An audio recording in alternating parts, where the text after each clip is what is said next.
Welcome back. It's Friday, or as I like to say, Fry-yay! It's the last day of your week with me, Major Scott. I hope it's a great day.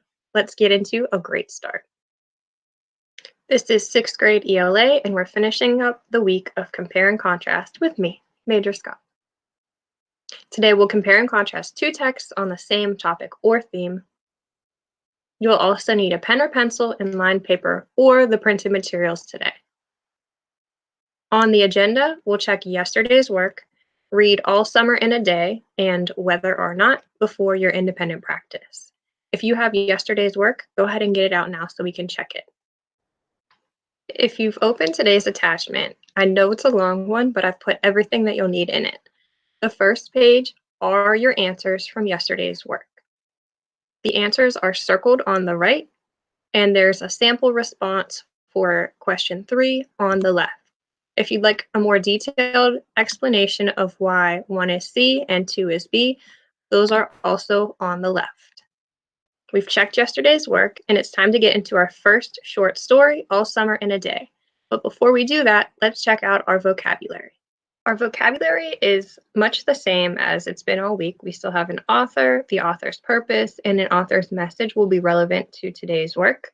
We're going to review fiction, which means that it is fake. Our first text is fiction, and fiction tends to have more narrative elements. If you remember from week 1, when you learned about plot or relearned about plot, characters, conflict, those are all narrative elements. And figurative language also tends to be more heavily seen in fiction. Our second text will be nonfiction, which will lack many of those elements, but it will have more specialized vocabulary, which we've talked about earlier this week. We're still going to be looking for word choice or why authors choose specific words over others, words, phrases, or sentences, and the author's style. Before we get into All Summer in a Day, I'll remind you that it starts on page 2 of the attachment. As we read, either you can read on your own or listen as I read aloud. Fold a sheet of paper into 4 boxes and label them: who, when, where, and what. As we read, I want you to try to fill out each box. The who would be the main characters in the story, and 1 or 2 words to describe them. The when is when the story takes place, and why that's significant. Where is where the story takes place, and why that is significant. And the what are the main events that happen in the story, similar to plot. If you want to read on your own, go ahead and skip ahead about 12 minutes. That's how long it takes me to read this nonstop. If you're going to follow along with me, I ask that you follow along the words with your eyes and listen. Research shows that seeing the words and hearing them aloud at the same time helps you understand and comprehend double the amount as just doing one or the other. Let's begin. All Summer in a Day by Ray Bradbury. Ready? Ready. Now? Soon. Do scientists really know? Will it happen today? Will it? Look, see for yourself. The children pressed to each other, like so many roses, so many weeds intermixed, peering out for a look at the hidden sun. It rained. It had been raining for 7 years. Thousands upon thousands of days, compounded and filled from one end to the other with rain, with the drum and gush of water, with the sweet crystal fall of showers and the concussion of storms so heavy they were tidal waves come over the islands. 1,000 forests had been crushed under the rain and grown up 1,000 times to be crushed again. And this was the way life was forever on the planet Venus. And this was the schoolroom of the children of the rocket men and women who had come to a raining world to set up civilization and live out their lives. It's stopping! Yes! Margot stood apart from them, from these children who could ever remember a time when there wasn't rain and rain and rain. They were all 9 years old, and if there had been a day 7 years ago, when the sun came out for an hour and showed its face to the stunned world, they could not recall. Sometimes at night she heard them stir in remembrance, and she knew they were dreaming and remembering, gold or a yellow crayon or a coin large enough to buy the world with. She knew they thought they remembered a warmness, like a blushing in the face, in the body, in the arms and legs and trembling hands. But then they always awoke to the tatting drum, the endless shaking down of clear bead necklaces upon the roof, the walk, the gardens, the forests, and their dreams were gone. All day yesterday, they had read in class about the sun, about how like a lemon it was and how hot, and they had written small stories or essays or poems about it. I think the sun is a flower that blooms for just 1 hour. That was Margot's poem, read in a quiet voice in the still classroom while the rain was falling outside. "Oh, you didn't write that," protested one of the boys. "I did," said Margot. "I did." "William," said the teacher. But that was yesterday. Now the rain was slackening, and the children were crushed in the great thick windows. "Where's the teacher?" "She'll be back." "She'd better hurry. We'll miss it." And they turned on themselves like a feverish wheel, all tumbling in spokes. Margot stood alone. She was a very frail girl who looked as if she had been lost in the rain for years, and the rain had washed out the blue from her eyes, and the red from her mouth, and the yellow from her hair. She was an old photograph, dusted from an album, whitened away, and if she spoke at all, her voice would be a ghost. Now she stood, separate, staring at the rain and the loud, wet world beyond the huge glass. "What are you looking at?" said William. Margot said nothing. "Speak when you're spoken to." He gave her a shove, but she did not move. Rather, she let herself be moved only by him and nothing else. They edged away from her. They would not look at her. She felt them go away. And this was because she would play no games with them in the echoing tunnels of the underground city. If they tagged her arm, if they tagged her and ran, she stood blinking after them and did not follow. When the class sang songs about happiness and life and games, her lips barely moved. Only when they sang about the sun and the summer did her lips move as she watched the drenched windows.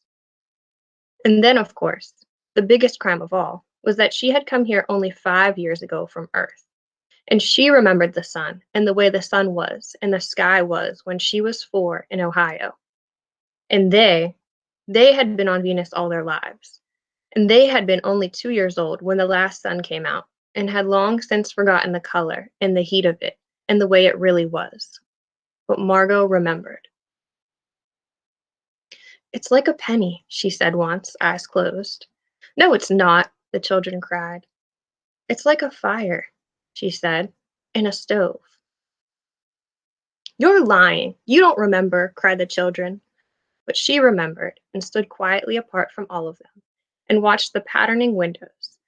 And once, a month ago, she had refused to shower in the school shower rooms and clutched her hands to her ears and over her head, screaming the water mustn't touch her head. After that, dimly, dimly, she sensed it. She was different, and they knew her difference and kept away. There was talk that her father and mother were taking her back to Earth next year. It seemed vital to her that they do so, though it would mean the loss of thousands of dollars to her family. And so, the children hated her for all of these reasons of big and little consequence. They hated her pale snow face, her waiting silence, her thinness, and her possible future. "Get away!" The boy gave her another push. "What are you waiting for?" And then, for the first time, she turned and looked at him, and what she was waiting for was in her eyes. "Well, don't wait around here," cried the boy savagely. "You won't see nothing." Her lips moved. "Nothing!" he cried. "It was all a joke, wasn't it?" He turned to the other children. "Nothing's happening today, is it?" They all blinked at him, and then, understanding, laughed and shook their heads. "Nothing, nothing."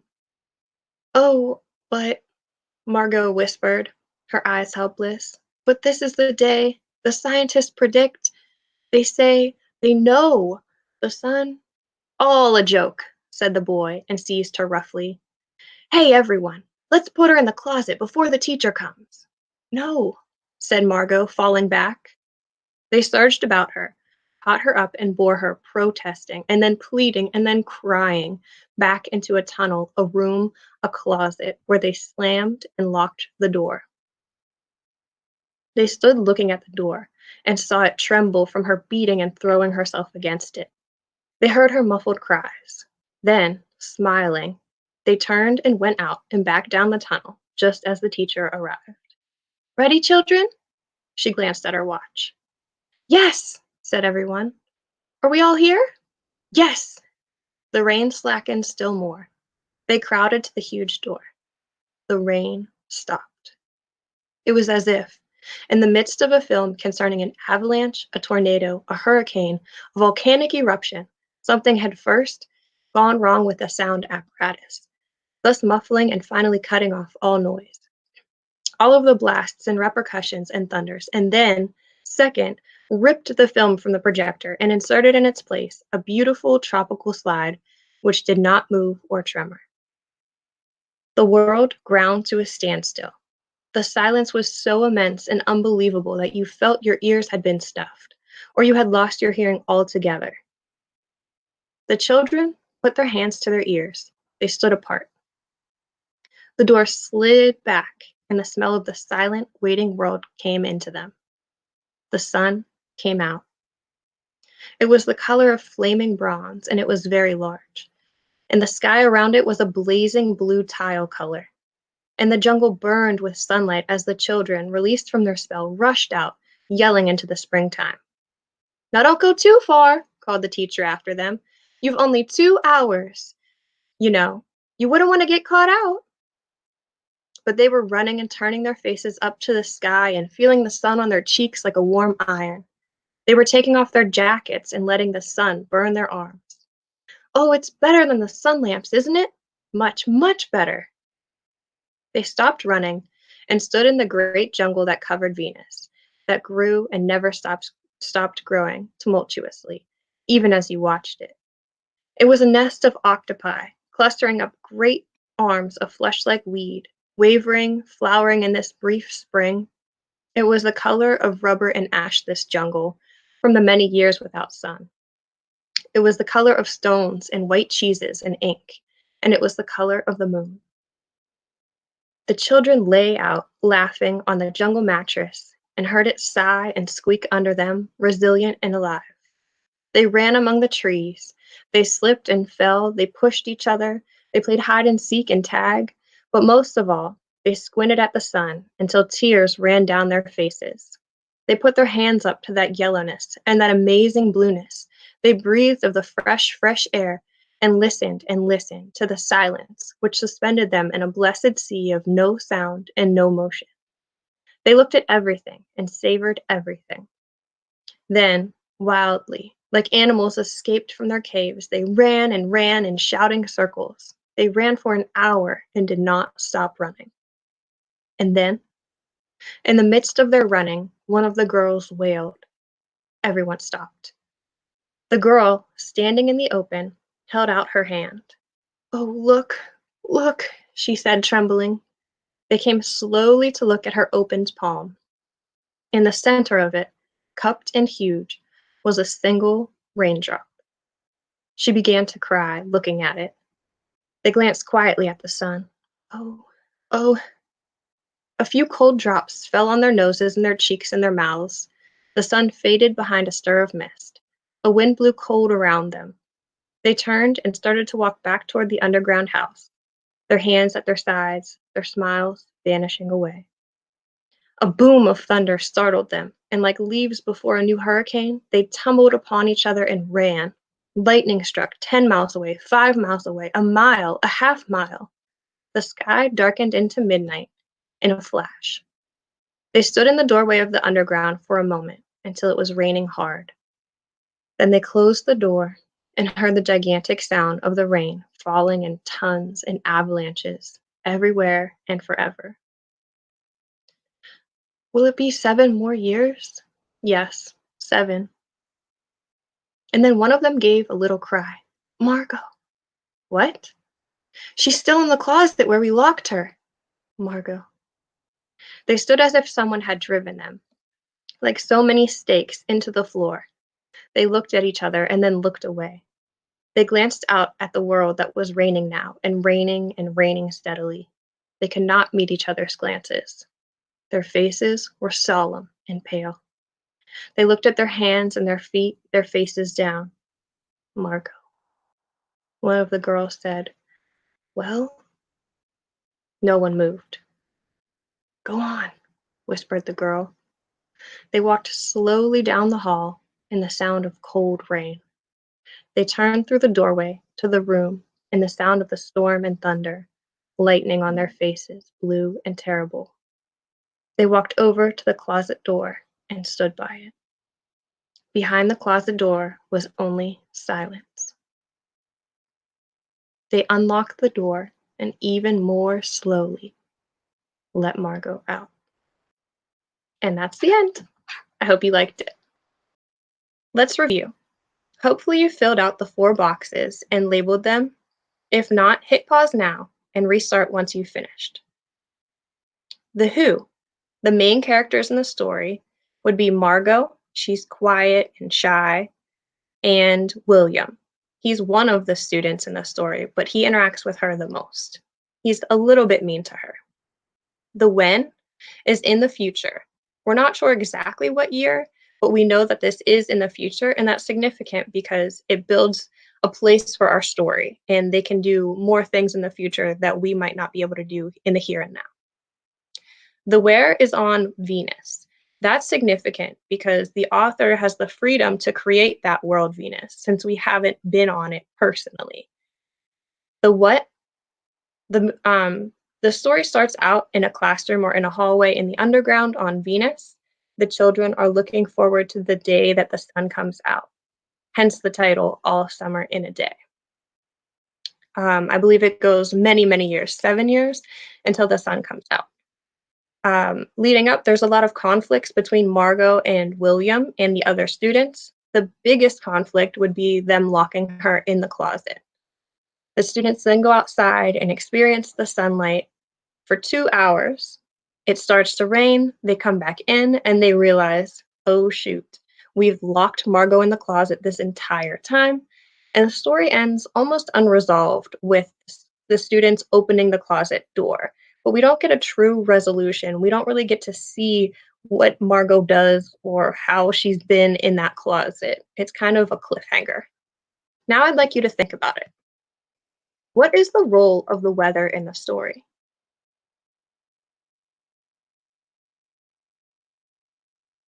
How did it impact the characters? How did it impact the conflict of the story? Consider how weather impacts you and your daily life. When reading, look for the main point the author is trying to make, the so what. If you know the answer to that question, it'll help you out in your independent practice. All right, we've checked yesterday's work. We've read All Summer in a Day together, or maybe you skipped ahead and read it on your own. We'll read Whether or Not together, or again, you can skip ahead on your own before our independent practice. Whether or Not begins on page 6 of your attachment. Let's read it together. Whether or not. Scientists say it's not surprising that weather affects the way we feel. Spending at least 30 minutes a day in warm, sunny weather could improve people's moods, one recent study found. Another study says that when heat and humidity go up, a person's good mood can go down. 15-year-old Sean F. of Olney, Maryland, knows what it's like. When it's hot and humid and sticky, it makes me feel exhausted, he says. And what about his mood? I'm grumpy. But for Pete S. of San Antonio, Texas, it's cold, overcast days he can do without. Long days spent indoors make the 16-year-old uneasy.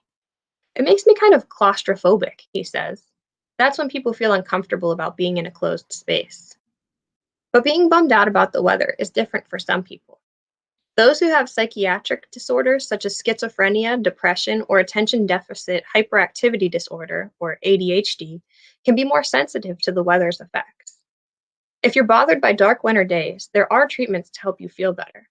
Some people use light therapy boxes, which have bright lights that mimic sunlight. But for most people, things don't need to get that complicated.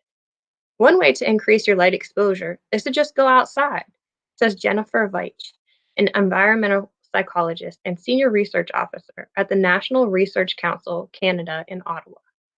Even when it's overcast or in winter, the amount of light exposure you can get could be enough. Here are the blues with some green, a continuation of the same article. Going outside has other benefits too. Take a hike takes on a whole new meaning when you know that nature can actually help put you in a better mood. Some researchers have found that the outdoors can help people relax and cope with stress, Leitch says. One study showed that kids with ADHD were able to focus better after taking walks through green areas. Another found that kids who attend schools that had playgrounds with more natural elements, such as grass and trees, were better behaved. Just what is it about seeing grass or a tree that lifts your mood? Some scientists believe living things like plants and animals are so important for human survival that we are specifically adapted to pay attention to them, says Joanna Weber, a researcher at the Landscape and Human Health Laboratory at the University of Illinois at Urbana-Champaign. They signal a place is a good place to live, so we are put in a good mood just by seeing them.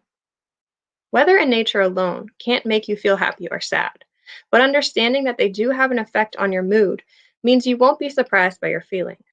Or, like Elena's 13-year-old sister Olivia W., you'll know what to do when you need a boost. When I come back from a walk in the park, I feel nice. I feel good. I feel sort of energized, she says. Even if the entire rest of your day totally stinks, one walk in the park for me is a perfect cure for it. A garden a day keeps the blues away. When you can't bring people to nature, what do you do? Bring the nature to them. More and more nursing homes, hospitals, and schools are doing just that by creating gardens and green spaces on their grounds. Going green has healthy benefits. People who live in nursing homes feel less depressed if there is a garden, studies have found. Even people in hospitals who can't go outside feel better when they can see gardens from their windows. Kids in schools that have natural playgrounds with grass and trees focus better and are less aggressive than those who don't have such areas. Schools are turning to nature for teaching, too. Gardens and other outdoor spaces can be turned into places to study science, math, and language, says Marty Erickson, founding board member of the Children in Nature Network. If you'd like to read the entire article, you can log into Clever, click Read Works, and search the article Whether or Not for the full version. We've checked yesterday's work, read All Summer in a Day, and Whether or Not. Either you read it on your own and jumped ahead, or you listened along as I read each aloud. It's time now for your independent practice. Your independent practice for the day can be found on page 8 of the attached document. The directions say to make connections between both texts. When finding similarities and differences, be sure to go back to the text and find evidence of each. Represent those similarities and differences in the Venn diagram. Consider and answer these questions, putting each answer in the appropriate space of your Venn diagram. To find the answers to today's independent practice only once you've finished, you can scroll to the last page of the attached document, or page 9. I've put the answers upside down so that you don't scroll down by chance and see answers before you're finished. I've had a great week with you all, and I'm going to miss you. Before I leave, I have a suggested writing activity for today. I suggest you write a different or extended ending to All Summer in a Day. It was a cliffhanger. But remember to be true to Margot's character. For example, you know that she is really shy and quiet and reserved, so it wouldn't seem plausible for her to come out screaming or yelling at the other children. So make sure you stick to her character.